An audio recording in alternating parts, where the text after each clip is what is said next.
Segundo bloque de debates por Canal U. Estamos hablando sobre la ESI, la educación sexual integral.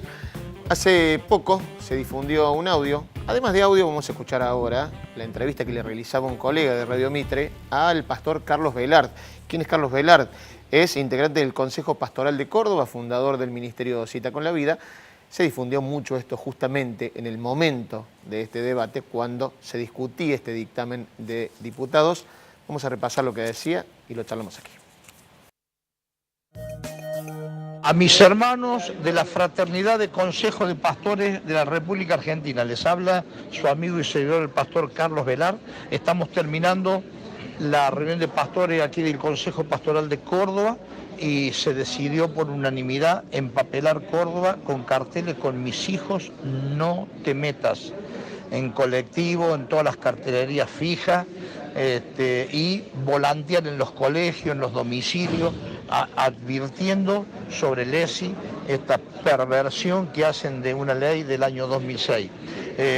Queremos invitarle, ¿qué les parece la idea si lo desparramamos en todo el país para que llenemos con estas cartelerías? Vea el material, me ahorra todo comentario, vea el material. Si usted estaría de acuerdo que le enseñen a sus niñas esas cosas en el colegio. A ver, ¿qué cosas? Que a niños de 4 años que le hagan bajar los pantaloncitos, que se hagan... Pero ¿de dónde saca eso, Velara? Pero ¿qué me está diciendo? ¿Quién le va a hacer bajar los pantalones a un nene de 4 años para enseñarle educación sexual, por favor? ¿Usted me va a dejar hablar?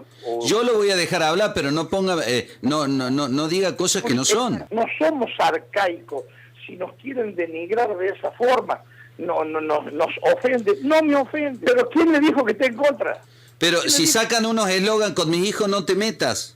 Exactamente, porque... Pero eso se le puede decir a un pedófilo, con "mi hijo no te metas", no a alguien que quiere educar sexualmente con un contenido curricular. Pero totalmente de acuerdo que se eduque sexualmente mis hijos, que se enseñen las verdades biológicas, no ideológicas.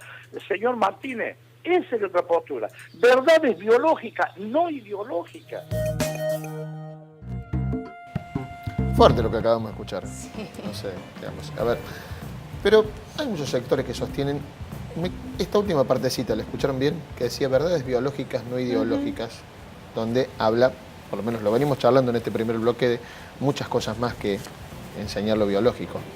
No sé, Guadalupe. Sí, bueno, vuelvo un poco a esta cuestión de la ESI en la perspectiva de género. ¿Qué es lo biológico y qué es lo ideológico? O sea, hay aportes que nos están ayudando a cuestionar incluso lo biológico. ¿Hay dos sexos? ¿Eso es sostenido biológicamente? ¿La homosexualidad es una enfermedad? ¿Por qué se sacó del catálogo, ¿no?, de enfermedades? Me parece que hay un conjunto de verdades que hay que animarse a discutir. En los procesos de capacitación con docentes sobre educación sexual, trabajamos siempre en esta idea de lo que hay que desaprender, de lo que hay que desarmar, de lo que hay que reconocer como un campo de ignorancia que es muy funcional a un campo de la verdad establecida. Bueno, nos tenemos que animar a preguntar de qué se trata eso. No es con mis hijos, no. O sea, los hijos hacen más allá de lo que digan los padres. Sí me parece la opinión de esta persona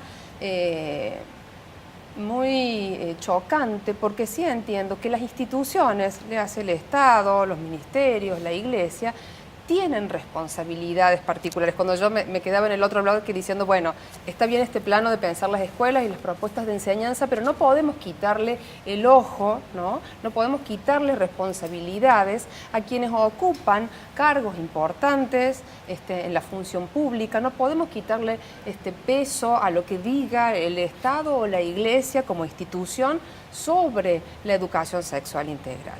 Porque están también marcando agenda, marcando línea sobre, bueno, está bien, está mal, lo hacemos, no lo hacemos. Lo que hay que reconocer es que pasa, es que está. Con esto que yo iniciaba, siempre hay educación sexual. Es así, porque en los procesos de sociabilidad escolar es un tema y es una cuestión sobre la que los sujetos se van conformando, unos en relación a otros, y también están los adultos. Entonces, ¿qué mejor que poner esto sobre la mesa y comenzar a discutirlo e incluso a inscribirlo, ¿no?, en las posibilidades de construir, de debatir esas verdades. Siempre la verdad es construida y es construida por alguien. Entonces tenemos que darnos también al calor de los debates que nos tocan, al calor de, insisto, esta idea de las interpelaciones o incomodidades que las nuevas generaciones nos plantean, porque a veces son nuestros propios niños, niñas o adolescentes quienes nos hacen preguntas o nos incitan a que opinemos sobre determinados temas. Vamos a decir no, porque yo no hago ideología de género. Nos están interpelando y van a seguir incansablemente buscando sus respuestas y constituyéndose como sujetos. Entonces tenemos también la posibilidad como adultos de debatir estas cuestiones y de cuestionarnos respecto a cuál es el lugar político, y no lo digo partidario, cuál es el lugar político en el que nos vamos a situar para la transmisión cultural, para la formación de las nuevas generaciones. Ángel.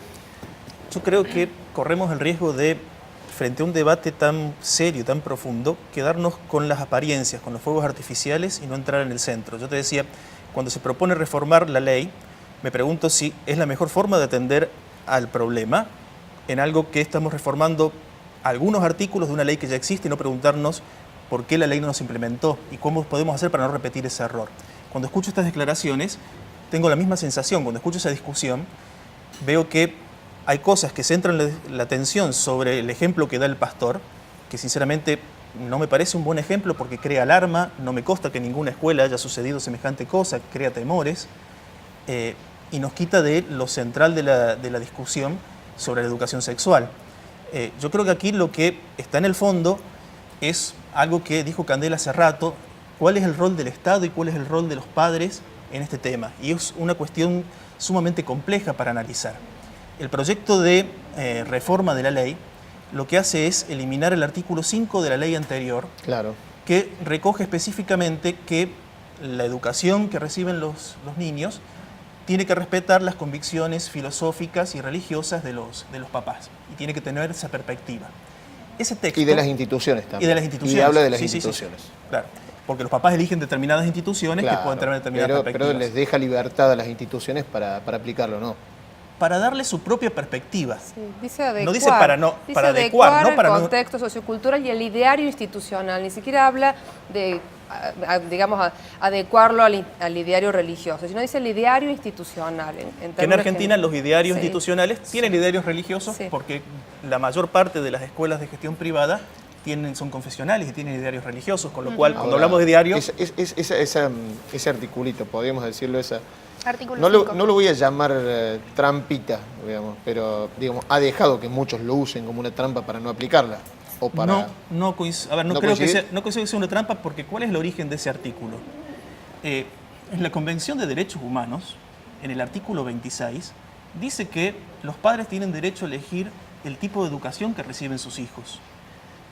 Después, en el año, ya llevamos 70 años de la Convención de Derechos Humanos. En el año 66 hay dos tratados de derechos humanos, el Tratado de Derechos Sociales y Políticos, que vuelve a reafirmar la misma idea, que los padres tienen derecho a elegir la educación de sus hijos de acuerdo a sus propias convicciones religiosas y filosóficas. Simultáneamente en ese año hay otra Convención de Derechos Humanos sobre derechos civiles y políticos que insiste en lo mismo. Entonces, es un derecho humano fundamental, no es una trampa. Tenemos que ver cómo articulamos para que la educación sexual sea efectiva, pero respetando un derecho humano fundamental. A mí lo que me causa tristeza, y creo que no es un avance, sino que es un retroceso, es recortar un artículo que claramente es un derecho humano fundamental. Sacando derechos humanos fundamentales del marco legal, no vamos para adelante, vamos para atrás.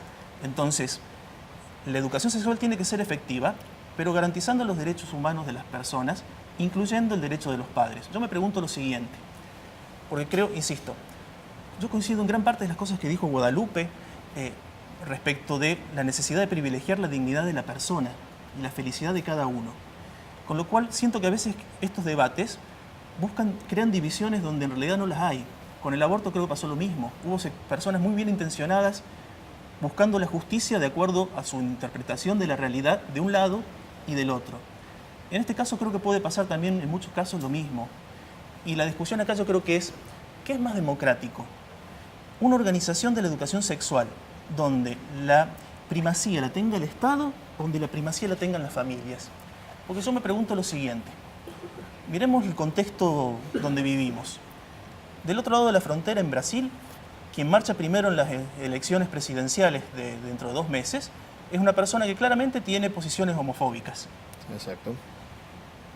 En Estados Unidos, las posiciones sobre la visión de la mujer que tiene el actual presidente tampoco son muy felices, por no decir que son repudiables. Entonces, si la primacía las tiene el Estado, si el pastor el día de mañana tuviera una función pública y fuera él quien desde el Estado tuviera que ponerle impronta a la educación sexual, ¿estamos avanzando en una sociedad democrática o estamos retrocediendo? Para mí, que los padres tengan derecho a opinar sobre la educación sexual que dan sus hijos y hacer una parte importante en la definición de esa educación sexual, y primeros, e incluso encima del Estado, digamos, en primer lugar la familia, en segundo lugar el Estado, en primer lugar los papás, en segundo lugar el Estado, no lo hace menos democrático, sino que es más democrático. Porque si miramos las cosas en perspectiva, siempre creo que la democracia va a estar más cerca de la mayor participación social y no encomendarlo a funcionarios o aún al debate parlamentario, que en uno o en otro caso son mayorías circunstanciales. A ver. Pero hay que legislarlo de alguna manera. Sí, Estamos de no acuerdo que hay que puede intervenir. legislarlo, pero hay que respetar los derechos humanos fundamentales que también han sido una progresión histórica, insisto. No, Candela, por favor. A mí me parece, en esto hablando de democracia, hablando de libertades, de derechos humanos, es verdad que el artículo dice que se tiene que adecuar a los idearios de las instituciones y de quienes predican esta educación. Y yo pienso, ¿qué hay más en esto de interpretar la realidad? ¿Qué hay más real que la diversidad entre las personas? ¿Qué fragmento de la realidad vamos a tomar cuando vamos a negar la existencia de personas que no entran dentro del esquema binario, personas que no son heterosexuales, cuando vamos a pensar en personas que fueron abusadas, mujeres que fueron abusadas, mujeres que son violadas, bajo un montón de mitos que están justificados a nivel jurídico y también moral? Entonces yo digo... Yo comparto 100% tu visión, Guadalupe, en este punto. Candela. Candela, perdón, Guadalupe era. Candela. Bueno, entonces me parece de que la educación sexual integral no es algo que viene solamente del Estado. Todo esto en el marco de que todavía no se cumple, pensando en que si se cumpliera, los padres y madres nunca quedarían fuera de educar a sus hijos e hijas y decirles lo que piensan, pero me parece necesario de que, teniendo en cuenta de que hay un montón de familias que dejan por fuera el hecho de pensar en las personas como no un formato de persona y un formato de familia y un formato de relacionarse, bueno, pensemos también en que alguien tiene que estar ahí para decirles un montón de cosas que en general no desean que sus hijos escuchen. También lo que me hace pensar es, bueno, por fuera de los padres y madres, yo tengo un montón de compañeras que me han hablado un montón de veces a mí y a otras compañeras feministas, nos reconocen como, bueno, no sé si tengo que tomar la pastilla el día después o no, no sé si estuvo todo bien con cómo usé el preservativo, voy a ir y le voy a preguntar. Bueno, no hay caminos institucionales para eso, entonces terminamos recurriendo entre nosotras porque somos la mejor contención que podemos encontrar. Lo que yo digo es, si los padres y madres no están cumpliendo el rol de darle la seguridad a sus hijos, de decirles cómo pueden cuidarse, qué posibilidades hay, que ellos elijan y tengan la libertad de hacerlo, entonces ¿por qué no vamos a exigir que el Estado cumpla el derecho de los niños a recibir educación sexual integral, a tener la libertad de expresar lo que sean realmente? Bueno, eso, dejo en cuestionamiento qué es lo que vamos a hablar sobre libertad si no existe verdaderamente la posibilidad para los niños y niñas de poder expresarse y liberar lo que sea que tengan adentro. Es interesante, les voy a mostrar ahora uno de los disparadores que, digamos, lo tuvo Adrián Paense en su programa Científicos de Industria Argentina, hablando con una investigadora de la UBA. La charla siempre se va por la cuestión biológica o algunas otras cuestiones, la prevención y demás, pero hablan del placer, digamos, que también, digamos, cuando se habla de educación sexual integral, ¿se habla de placer o no? Lo vemos y lo seguimos. Hay y hubo un cierto eco en el sistema educativo, en el sector docente, en que también había cierto temor. Claro, que hay resistencia. Hay resistencia, ¿qué voy a decir? Pero hay ciertas, inclusive ciertos fantasmas que son rápidamente discutibles, sobre todo a partir de ciertas estadísticas de algunos países que tuvieron implementación de programas de educación sexual, y eso no implicó ni que aumentasen los embarazos, al contrario, ni que fuese más temprana la edad de iniciación sexual, que es un poco el temor, ¿no? El temor era, bueno, vamos a hablar de sexualidad, vamos a habilitar a que existan todo tipo de prácticas sexuales, y realmente lo que muestra la realidad es que hay, por un lado, una necesidad de hablar. Ahora, ¿por qué yo tengo que hacerte una pregunta que siempre, cada vez que se habla de sexualidad, se habla de una cosa, parece que como pecaminosa, como que uno le tiene que dar culpa que le dé placer? Entonces tenemos que, educación sexual es todo lo que uno no debería hacer, cómo protegerse, anticonceptivos, no quedar embarazada. Está muy bien y forma parte de la... Pero es como con la matemática, pero no es... Al contrario, tiene todo otro costado, bueno, porque por eso los humanos queremos tener relaciones sexuales. Es que, bueno, justamente uno de los grandes logros, creo, uno de los grandes logros de esta ley es que habilita discutir esos, que nosotros los llamamos modelos, ¿no? Esos modelos más tradicionales, por parciales, ¿no? Porque, y concuerdo contigo, digamos, es necesario trabajar en algún momento el tema de la anticoncepción. Por supuesto. Y es necesario absolutamente que cada persona, sobre la base de sus creencias, sobre la base de su historia cultural, familiar, etcétera, también pueda tomar ciertas decisiones. El problema es reducir la sexualidad, porque nosotros lo llamamos el modelo biomédico y el modelo moralizante, como dos modelos que es interesante porque en algún momento se tocan, ¿no? Es como que la medicina se toca con la religión, en que parece que hay que cuidarse de la sexualidad. Sí. Es un problema. Y pensar a la sexualidad como una dimensión de la subjetivación, donde está... No me hables así que se me hace difícil. Háblame normal. Devenimos humanos. Sí. Devenir humano, ser humano, entre otras cuestiones, ser sexuado, porque los cuerpos son sexuados, porque existen efectivamente el deseo, el placer. ¿Se vive así en las aulas? Cuando se habla de sexualidad, digo, se vive como una cuestión moralizante, biológica, y se deja el placer de lado, se dejan otras cuestiones que entran. Y depende mucho de con qué profesor o profesora estamos hablando. Yo creo de que puedo ver un cambio desde 2015, cuando empezamos a trabajar más fuerte con la Comisión de Género hasta ahora, en que ya no es tan fácil decir cosas que sean así de retrógradas en algún sentido. Yo creo de que por suerte no, por la fuerza de la lucha feminista se ha llegado a poder hablar de estos temas en voz alta, sabiendo de que no nos pueden retar por eso, de que no está mal pedir ayuda, de que no está mal preguntar cuando hay dudas.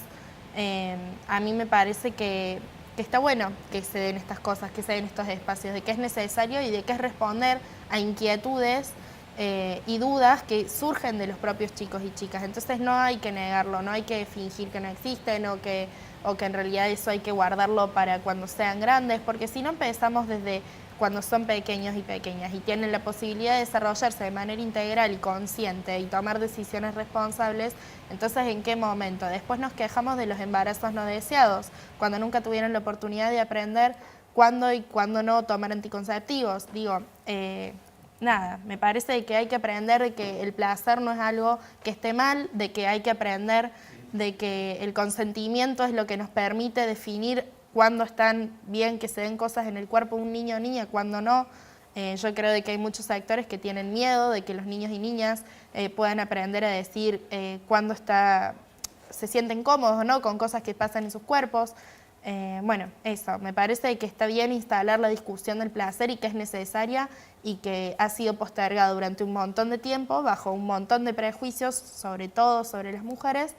Bueno, y ahora que está surgiendo debate genera conflictos y miedos y temores y oh no, mis hijos qué.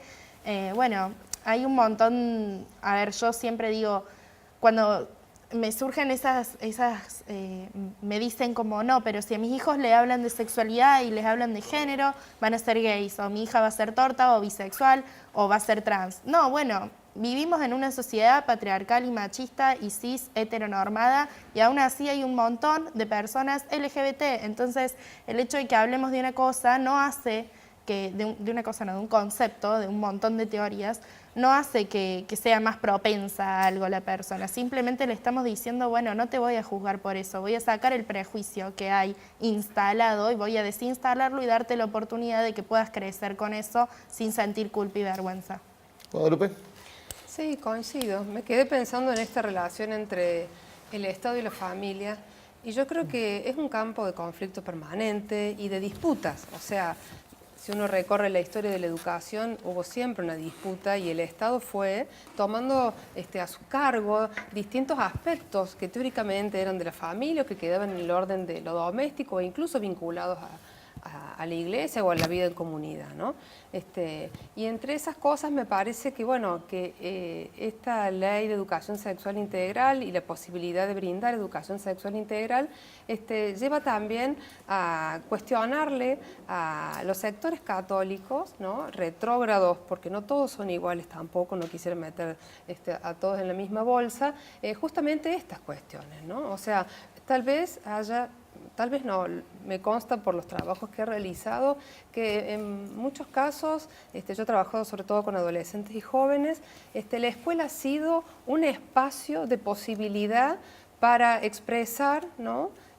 Sus propios sentimientos, sus propias elecciones sexuales, sus experiencias vinculadas a la exploración erótica, por ejemplo, y no ha sido la familia un espacio propicio. O ha habido un tiempo en que la escuela era un espacio más amable, aunque resulte raro, porque uno podía encontrarse ahí con compañeros, incluso con algunos profes o algunas profes que pusieron una oreja a esos sujetos y que esos espacios a veces no se encontraban en los ámbitos familiares o domésticos donde los padres han sido muy duros con esos chicos. Estoy hablando de casos puntuales que conozco, pero sirve. Pero que me parece que justamente vuelven a plantear estos debates entre el Estado y la familia y la iglesia, ¿no? O sea, el pastor dice eso porque es pastor. Porque si estuviera dentro del Estado sería mucho más grave y no sé si pudiera tan frescamente, ¿no? En el contexto en que vivimos, donde tenemos ley de educación sexual, ley de identidad de género, ley de matrimonio igualitario, lanzarse tan fácilmente con estas cuestiones. Sin duda, el placer y poder explorar de otros modos el propio cuerpo, el cuerpo del otro, es todo un terreno, ¿no?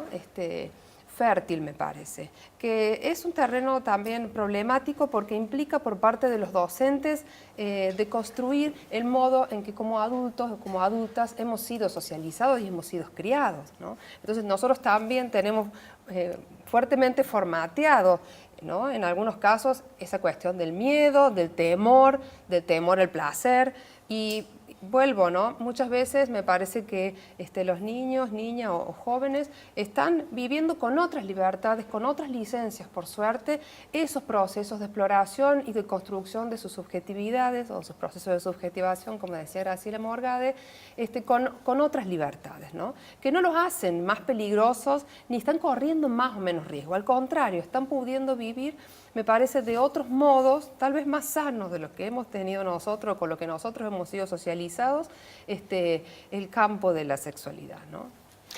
Vamos a ir te voy a dejar ahí pendiente para el próximo bloque, Ángel. Vamos a ir a una nueva pausa, un nuevo corte en Debates y ya venimos.